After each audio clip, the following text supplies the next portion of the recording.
কি হয়েছে? আমার কাছে আর 1 ঘন্টা সময় আছে। যে করে হোক আমার জন্য একজন পাত্রী জোগাড় করে আনো।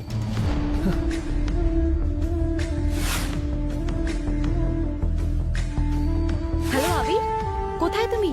আজ তো আমাদের বিয়ে। না, আমি আসছি না।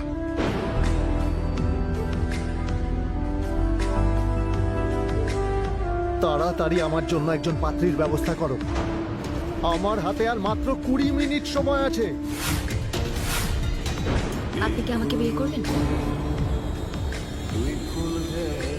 হ্যাঁ, চলুন।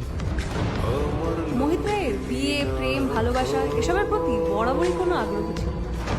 কিন্তু বিয়ে আজ তাকে করতেই হবে, না হলে সে তার এতদিনের কষ্টে অর্জিত বিজনেসটাকে হারিয়ে ফেলবে।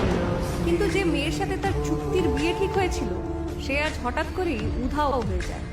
তাই মোহিত এখন তাকে বিয়ে করবে সে বিষয়ে বিন্দুমাত্র আগ্রহ নেই।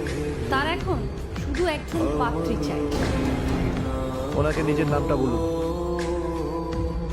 তনিমা। নামটি শোনার পর মুহূর্তের জন্য মোহিত কোথাও একটা হারিয়ে যায়। এই প্রথমবার সে তার হবু স্ত্রীকে দেখে এবং তনিমাকে দেখে তার চোখ দুটি যেন জুড়িয়ে যাচ্ছে। তাহলে কে সেই তনিমা?